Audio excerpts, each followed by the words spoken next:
But here's slow death. What it is it's half a crawler that spins on a bent Aberdeen hook. That's all it is. There's no bead in front of it. You can see it's just half a crawler. It looks terrible. It looks brutal, but it catches a lot of fish. But there's certain ways that you have to fish this presentation to make it work effectively. Slow death originated from a guy named Dave Spade. Lives out in I think he's in South Dakota now. Fishes the Dakota reservoirs a lot, and had the idea, out there, everyone fishes up by the dams, right? By the tail races, they call them out there. Okay, and what happens at these tail races and why there's so many fish by them is there's a lot of bait up there, and when that bait gets pulled up into the turbines at the dam, what does it look like after that bait gets pulled up into the turbines and goes down current? How does it move down current? It spirals down current. A dead bait fish will spiral down current. And he said, well, that's got to be the reason that there's so many fish up at these tail races. We got to make a presentation that mimics that. That is where slow death came from. No matter what anyone said, that is where it came from. Dave Spade was the man that thought of this presentation. He told a few guys. It's been used on tournament trails, PWT, FLW. Guys have known about this for probably 10, 12 years. So it's not new, but it's finally new to the public because Mustad, and those of you who probably have bought some, has the slow death hook now. Okay, so it's actually a hook that you can go out and buy. We had previously hand bent an Aberdeen hook to get the right spin. And you can't just bend the hook anyway to get the spin, but the key is to make sure that that half crawler is spinning. But the slow death hook, available in gold, bronze, and red. So there's different colors, right? Everyone's all about red colors and hooks, right? Does red make a difference? And I'm going to go a little bit off base here because this is something I like to talk about. The people who don't use them, the first thing they always say is red is the first color to disappear in the water column, right? So there's no way it makes a difference. Scientifically, it's the first color to disappear in the water column. Keith Cavias, my uncle, when I was about 10 years old, I heard him say this. The guy raised his hand, he goes, "Do you use red hooks?" And he goes, "Yes, I use red hooks all the time." Well, it doesn't make a difference because it's the first color to disappear. And Keith said, until I find a walleye that can read a science book, I could care less what science says. And I like to say that because it is the truth. We don't know why they like red hooks, okay? There's times where we're pulling spinner setups, 2 hook harnesses, and we have a red hook up front, and it's always hooked on the front red hook. For whatever reason it is, I really don't care. I don't care if it looks like the bait's bleeding. I don't care if it's disappearing where they can't see the hook. I don't care. I know that there's many times where it catches more fish if you use red hooks. I've never seen where a red hook will catch you less fish, but I have seen where red hooks make a big difference. You can pull this presentation behind any weight system, behind split shots, behind inline weights, those fish weights. For those of you who use those fish weights, you can pull slow death behind those. Any weight system that gets this presentation down, because the hook will not sink by itself. And here's the video. The real deal. Straight talk to make you a better fisherman. Brought to you by Bass Pro Shops.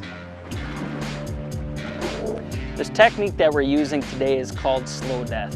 It is a presentation that we use in place of pulling bottom bouncers and spinners. And really, the only thing that's different are the simple components. It doesn't really look like much, but this bent, especially bent Aberdeen hook catches a lot of fish. This technique was designed on the tournament trail several years ago and was basically kept a secret for the last probably 6 or 7 years. Now it's out. Mustad is coming out with a brand new hook that's actually going to be called the slow death hook. We had a few prototypes of it, made sure the bend was right, and what this bend does is get our crawlers spinning. I'm going to show you now how we hook up these crawlers to get this slow death presentation to work effectively. It's simply getting a nice crawler, and what you want to do with this Aberdeen hook is take the nose of the crawler and actually string it onto the hook and go all the way up to right around the collar of that crawler.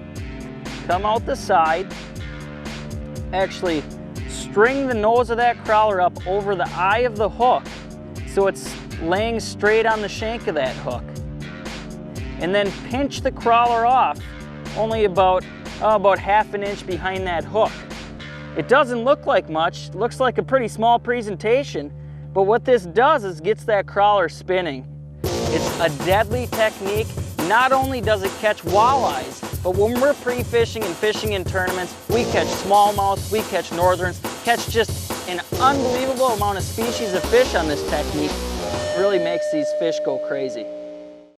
The real key with that video was how I hooked the crawler up, and I'll go through it again real quick. For those of you who've seen the Slow Death hook, it's a bent Aberdeen number 2 hook. That's what it is. But what you want to do is, I said, take a nice crawler. And I meant a nice, healthy crawler. If you've had, your crawlers in the cooler for 5 days and you haven't put ice on them, and I do it, I'm guilty of it too, and you pull them out and they're all wet because you got water in them, and then they're real long, right? They get real long and narrow. Those will not spin. You need a healthy crawler, and what you do is you take the nose of the crawler, not the tail. You have to go through the nose and string it up on the hook. Okay, you actually string it right up on the hook, come out the side of that crawler, right by the collar of it. You take the nose of the crawler, go up over the eye, and then pinch off behind that Aberdeen hook about half an inch.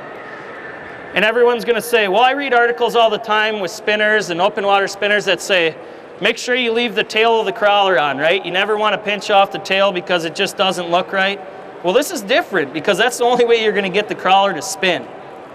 And that's the key with Slow Death. If you put it down and it's not spinning, you're not going to catch many fish. But if it's spinning, it catches an absolute ton of fish. And we use this presentation a ton. This is a presentation that overall you want to go slightly slower than what you would pull spinners, okay? This is a presentation you want to go from 0.7 to about 1.1 on the top end. If you go faster than that, you're not going to get a very good spin, okay? So it's a little bit slower. So when you're pulling spinners, maybe in the summertime, and you're going 1.7, 1.6, whatever it is, it's not going to be real good for that. But if you're pulling spinners slower, which a lot of guys like to pull spinners 0.9, 1 mile an hour, throw a Slow Death out and see what happens. You're going to be really surprised.